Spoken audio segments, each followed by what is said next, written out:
Hi guys, and welcome to my review of the LG Spirit, or what I would like to call it, the LG G4 Mini Lite. Why Lite? Because there will be a compact version of the G4 which has a bit higher specs. So where does this fit in? It is priced between low end to mid-range, but nothing about it is low end, and pretty much everything is at least mid-range. So let's take a look at it first and see what we've got. Compared to a 5.2 incher, you can see it is a lot shorter, also quite a bit more narrow, and therefore a little bit thicker, which isn't an issue for me personally. And you can see it has an ever so slight curve here. So what do I like about this design?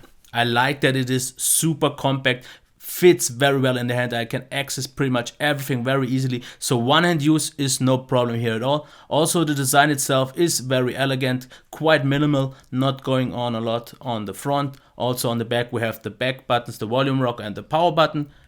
Nice clicky and tactile feedback, the flash, the camera. On the bottom we have the micro USB, a microphone. On the top we have the headphone jack and another microphone. Here we have the speaker that looks suspiciously like a Windows logo. But yeah, that's it. What I like about the back is the very consistent grippy feel, because moist hands or dry hands, it always was grippy. That I like a lot. What I don't like so much is that it is quite a little bit of a flimsy, as you can see here, plastic. It's not super awesomely built. Otherwise, here we have the micro SIM, micro SD card slot and the battery. So the back is the only minor weakness here, I would say, because sometimes you feel just the thing about it. You can't really press it down, but it makes the device feel a little bit less than it actually is. But don't get fooled by your first impression. It sits very well in the hand, and it feels a little bit almost too lightweight and flimsy, but it does a great job after all, and I really like the design a lot. So let's get into it and check the display. We have a 4.7 720p display. Therefore really sharp. For 4.7 you don't really need more than 720p. Everything was still quite sharp and nice. About the maximum brightness, I have to say though, not so happy. We are already at 100% and it is just about enough. In really sunny situations it can get a bit tight, but yeah. As for the whites, really nice white point, ever so slightly yellow, but just so much so you wouldn't call it bluish or coldish, and a lot of people, and I would say most of the people, will enjoy this white point a lot. As for the black levels, does a great job here as well. As you can see here, there doesn't really get lost anything. It can get okay deep, a little bit deeper could still be possible, but in this price range I don't really expect it, because maybe an AMOLED display can get deeper and some high-end displays, but for the price it's great. The colors look quite accurate, quite true to life, ever so slightly washed out at times. And if you are used to an AMOLED, it could seem a little bit pale for you, but actually you will get used to it quite easily and quite fast. As for the viewing angles, they are quite stable, as you can see here. Not really much to complain. Of course it is glossy, but I had no problems with it. Overall it was a really nice display, really nice to look at, quite a nice white point, what I like really a lot. So nothing to complain here, really happy overall. Let's check the sound now. We are at 100% loud. Okay.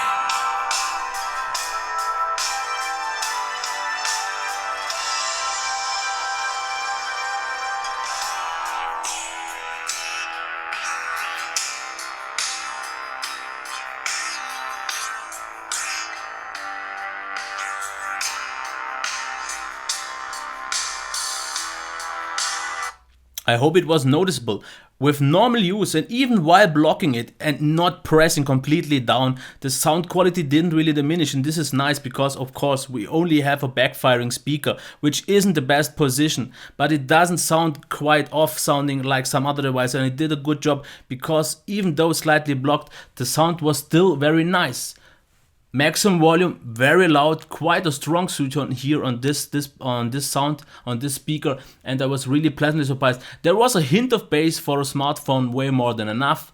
The mids were solid and the highs were clean, maybe not super clean and ever so slightly harsh, but overall I have to say I was surprised how good the sound actually is for a backfiring speaker. And in this price range you can't really expect anything better, so totally fine here. So let's take a look at the performance now, and I'm happy with that as well. If you go into it, we have a CPU, MediaTek, which usually isn't known for its performance, but I was actually surprised how well it does. As you can see here in the Twitter app, everything's super smooth, everything nice. If we go into an RSS reader right now, it will have to load. Let's get into it. And yeah, as you can see here, the performance is fine. Totally smooth, no problems here at all. Let's go and check the browser. And I was also fine with the browser here at all. Once the page is loaded, everything is fine. It can be a little bit janky while loading, but this is pretty much the case on all devices. Now it's fully loaded, as you can see here. Super smooth, responsive, no problems here at all. Okay, maybe not the most snappy device, this for sure, because as you can see here, recent apps, yeah, they have to load. Due to only 1 GB of RAM, apps will have to reload quite often. And the multitasking just isn't the fastest one, as you can already see here. Yeah, sometimes it just takes a long while. And that's why I would say go into an app, go to the home screen and enter another app this way, because the recent apps panel was a little bit slow, not the best one. But I would say in terms of performance, within the system, within apps, I was absolutely surprised and actually impressed, because for a MediaTek CPU, it was easily on Snapdragon 400 level. No problems here at all. Smooth, consistently smooth, actually very consistently smooth. Maybe not snappy, not super responsive, but still pretty much easily on Snapdragon 400 level. As for the games right now, yeah, this is where it falls a little bit short, because the Snapdragon 400 definitely is way smoother, as you can see here. It is just not super smooth, drops a lot of frames, and yeah, also quite a few slowdowns. So it is still playable, but here is definitely not on a Snapdragon 400 level. It is still quite okay. So overall, I would say performance-wise within apps and games, easily Snapdragon 400 level. Everything smooth and consistent. Of course, multitasking was limited due to only 1 GB of RAM, so the app switching sometimes can be a bit janky, but once in an app, the experience is totally fine, no problems here at all. So let's get to the battery. 1 hour of charging gets you to 35%, 2 hours of charging gets you to 66%, and 3 hours and 10, 3 hours and 20, and you are fully charged. Maybe not the best outcome, but still fine. Therefore, the battery life is really, really nice. I got over the course of 18 to 20 hours, solid 4 hours of screen on time with a brightness of 75 or 80%, so quite high already. So if you go lower, you can get even more. But the good thing here is 4 hours of screen on time will easily get pretty much every average user through the day. And this is what this device is focused to. It is focused to the average user, and the average user isn't a power user who uses his device 4 or 5 hours a day. So this build should be good for every user over the course of 1 day. If you want to game maybe for 2 days, still should be possible, because the standby day actually was quite okay, but don't have it too long on standby and not checking, because then one odd thing happened. The battery is just stuck for a while because it can't calculate it properly well. Because one time I had it 10 hours on standby and it didn't change the battery. It was still stuck on 34%, stuck for over half an hour, and then it dropped 15, 10, 5 and shut off.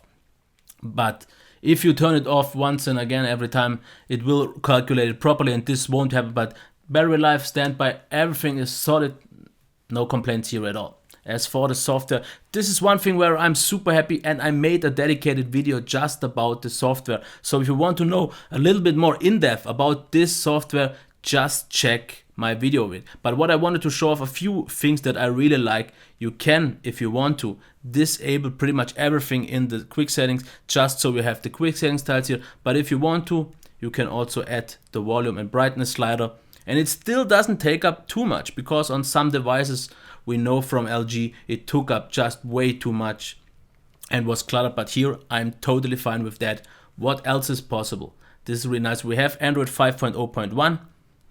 We have, if we go on to display, you can even change the font if you want to. Of course, also the font size and so on. But the great thing is the home buttons. You can change the order. You can add, for example, a notification drop down, also quick memo, but this wasn't so helpful for me. But what I also like, because I changed this button to this, because I actually feel this is easier to reach and more convenient. That's why I preferred, maybe not everyone's personal choice, but the great thing is you have the choice. Otherwise, you don't really get a lot. You have a few gestures, like as you can see here, and you have one hand operation, but there is not much going on. But that is actually the great thing, because all that is there is useful, like double tap to wake, double tap to sleep, double tap on the status bar to sleep. We also have this nice peek option here, which is a nice handy option. But like I said, all that is there is useful and was really used by me. And all that wasn't there, I didn't care, because I didn't want it anyways. So I think they did a great job. And that's why I did this dedicated video. Otherwise, I wouldn't have done it. So check the video if you want to know a little bit more details about the software. But I'm absolutely pleased with the Lollipop version of this UI on the LG Spirit.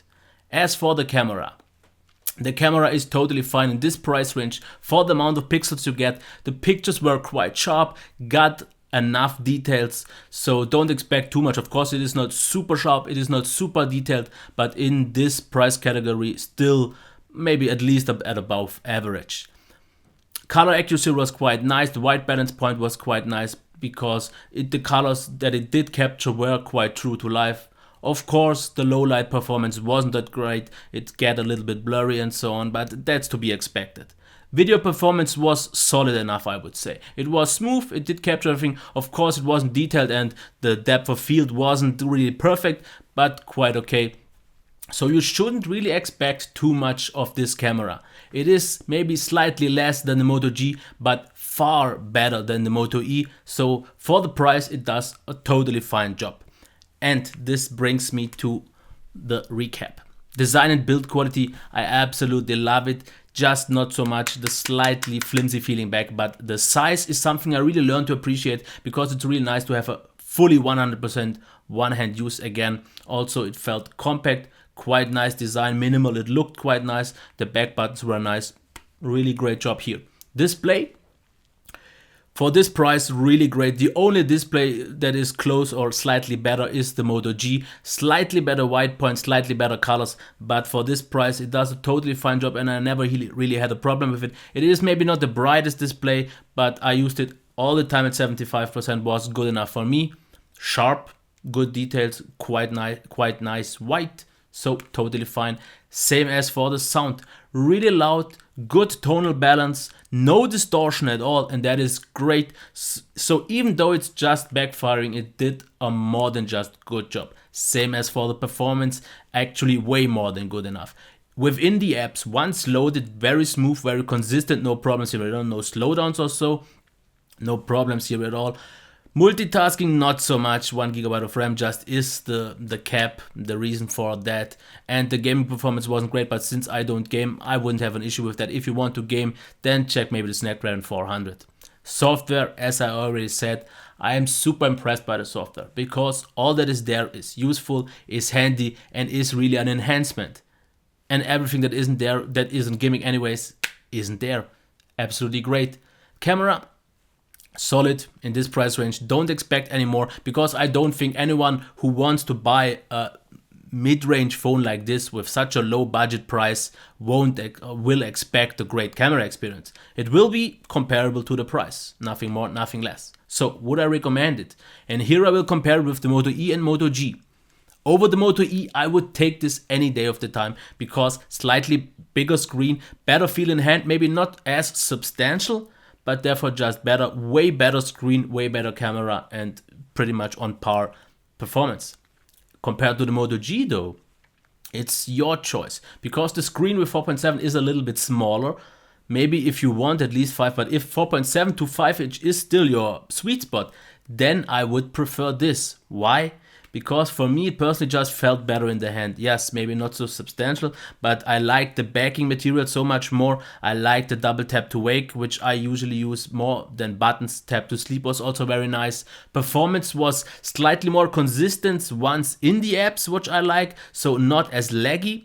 Therefore, the multitasking was a little bit slower and handicapped, but still, I would say in terms of in-app performance and in OS performance, a tie when it comes to games, then the Moto G has a slight advantage. When it comes to the battery, then this one wins over the 3G version.